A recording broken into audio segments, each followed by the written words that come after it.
आप सभी को जोहार। बहुत ही खुशी का लम्हा है। आज पहली बार देश के सर्वोच्च पद पर एक आदिवासी और वो भी महिला बैठी हैं। आप सभी जानते हैं आज सुबह सुबह द्रौपदी मुर्मू ने राष्ट्रपति पद की शपथ ली। वही द्रौपदी मुर्मू जो हमारे राज्य झारखंड की पहली आदिवासी राज्यपाल रहीं और उनके खाते में ये भी दर्ज हो गया कि देश की पहली आदिवासी राष्ट्रपति। तो इसको लेकर आदिवासी समुदाय के अंदर जो हर्ष है, उल्लास है और विशेषकर महिलाओं के बीच एक खुशी की बयार दौड़ रही है। तो हमने सोचा क्यों ना एक ऐसी शख्सियत से बात की जाए जिसे सिर्फ झारखंड ही नहीं पूरी देश दुनिया जानती है, उसके संघर्ष के लिए, उसके जद्दोजहद के लिए, उसकी प्रतिबद्धता के लिए। ये प्रतिबद्धता मनुष्य के प्रति है और आदिवासी समाज के प्रति है। हमारी मुराद है दयामणि बारला जी से। तो दयामणि बारला जी का मैं पहले स्वागत करता हूँ, उसके बाद में हम बात करेंगे। दयामणि जी, स्वागत है आपका। जोहार।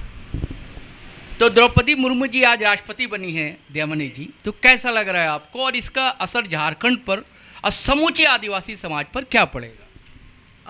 एक तो सबसे पहले मैं द्रौपदी मुर्मू जी को मैं बधाई देना चाहूँगी कि देश के सर्वोच्च पद पर आज वो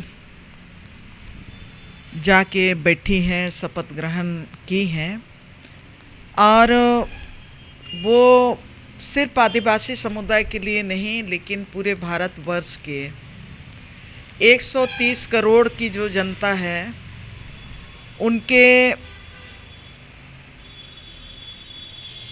सामाजिक न्याय के लिए, आर्थिक न्याय के लिए और राजनीतिक न्याय के लिए भी मैं मानती हूँ उन्होंने आज शपथ ग्रहण किया है।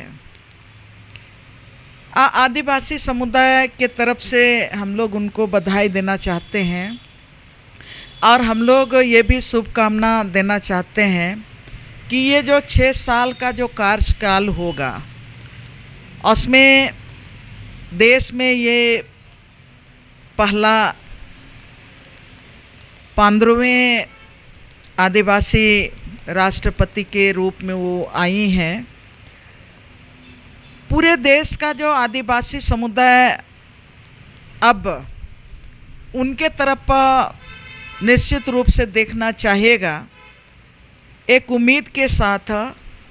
और एक उम्मीद के साथ ये देखना चाहेगा कि देश में आज़ादी के बाद आज तक जो आदिवासी समाज का जो अपना संघर्ष का इतिहास है और जंगल ज़मीन के साथ आदिवासी समुदाय का संघर्ष के साथ उसमें रचने बसने का इतिहास है और आदिवासी समुदाय का जल जंगल ज़मीन के साथ सामुदायिकता का जो इतिहास है और उस इतिहास को देश के आज़ादी के पहले भी अंग्रेज के समय में भी आदिवासियों के इतिहास को अंग्रेज प्रशासन ने भी स्वीकार ये किया था कि आदिवासी समुदाय जहाँ सिद्धू कान्हू, चांद भैरव, वीर बुधु भगत, तेलंगा खड़िया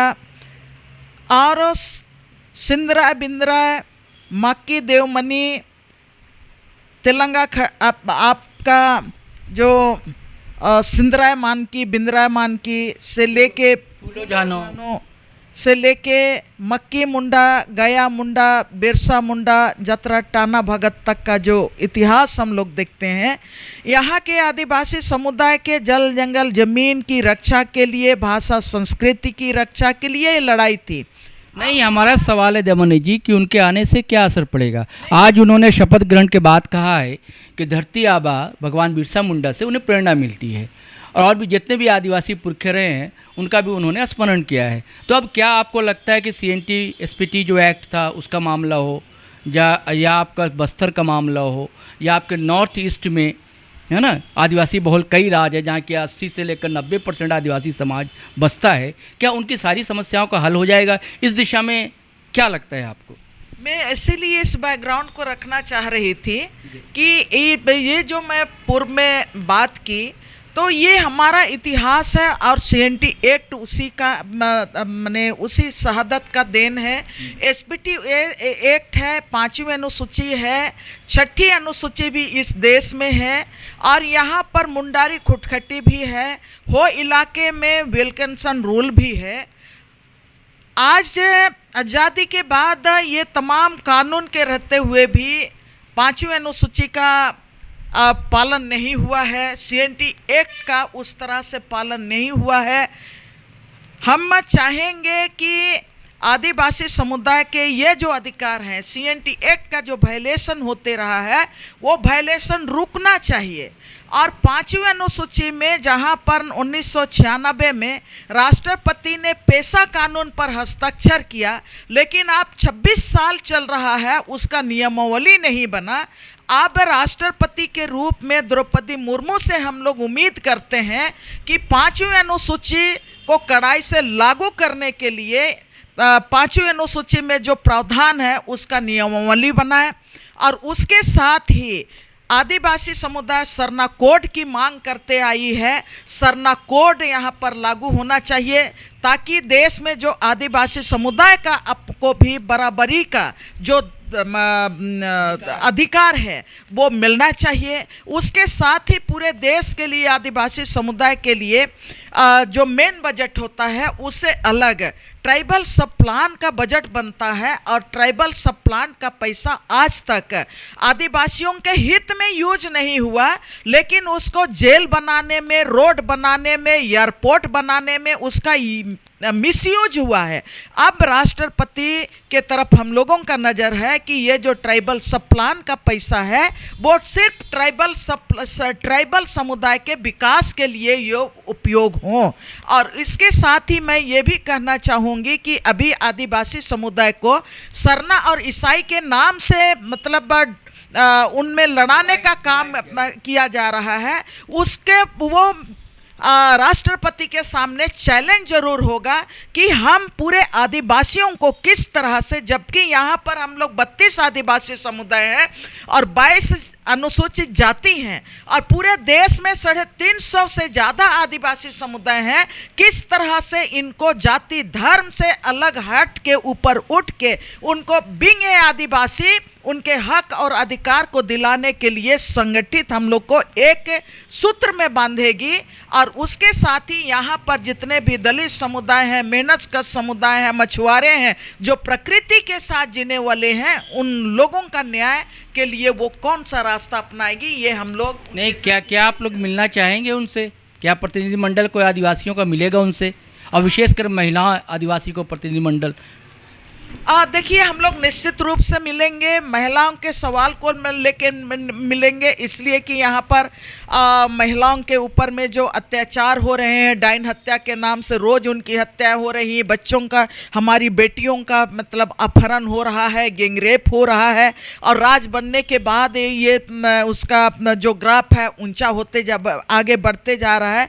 ऐसे परिस्थिति में और हमारे आर्थिक स्थिति के सवालों को लेके हम लोग निश्चित रूप से मिलेंगे। आपकी अपेक्षाएं हैं उनसे कि आप मिलेंगी तो वो समस्याओं का समाधान होगा? समस्याओं का समाधान कितना होगा हम नहीं जानते हैं, इसलिए कि हम लोगों का अपना इतिहास है लड़ने का, हम लोग लड़ेंगे। अब हम लोग खुल के लड़ेंगे, अपेक्षा हमारी इतनी ही बड़ी है। यानी कि आत्मविश्वास आपका बढ़ गया है।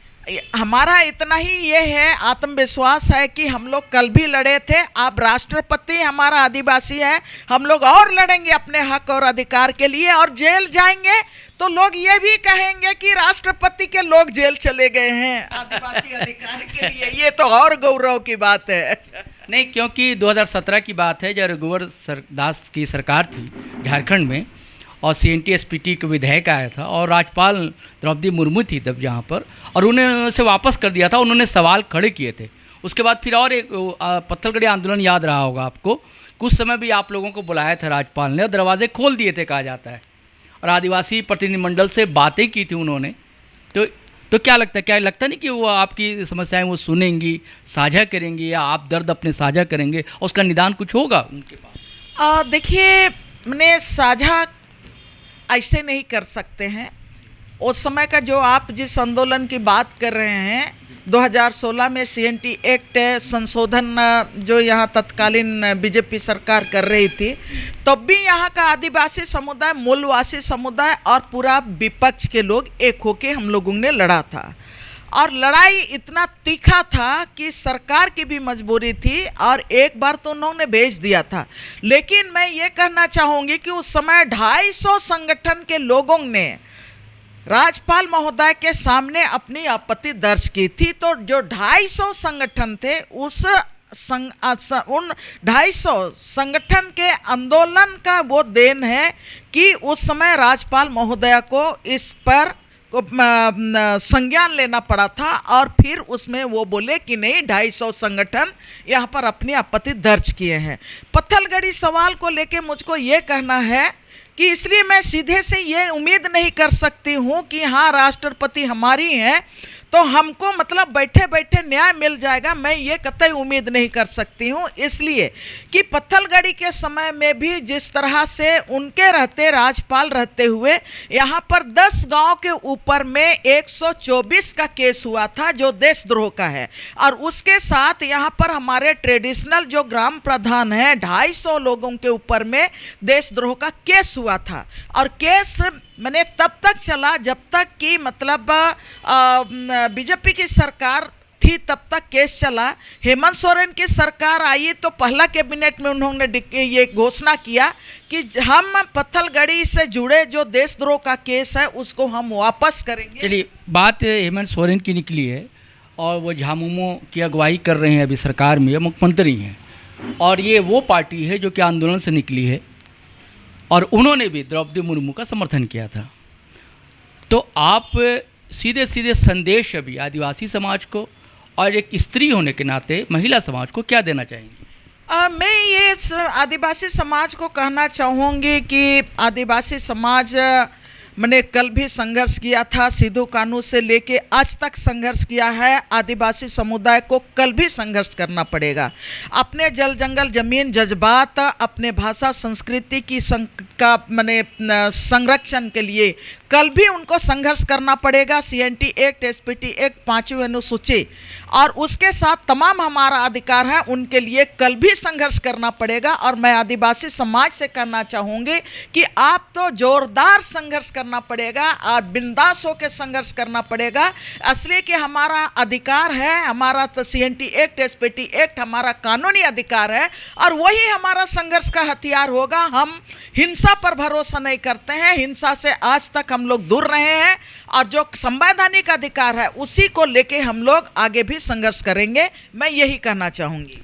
चलिए, हमारे साथ थी दयामणि बाडला, एक बड़ा व्यक्तित्व आदिवासी समुदाय का और पूरी मनुष्यतावादी समाज का बड़ा नाम, और बहुत ही गंभीर लहजा इनका, बहुत ही तीखा अंदाज भी इनका रहा है आंदोलनों में। तो हम शुक्रिया अदा करते हैं द न्यूज़ पोस्ट की ओर से, और इनका साफ साफ कहना है कि हम धन्यवाद ज्ञापित करते हैं पहली महिला राष्ट्रपति होने के नाते, और शुक्रिया अदा करते हैं, स्वागत करते हैं। साथ ही इनका कहना है कि आदिवासी समाज का संघर्ष जारी था, जारी है और जारी रहेगा। मैं शहरोज़ कमर, साथ में संतोष। शुक्रिया।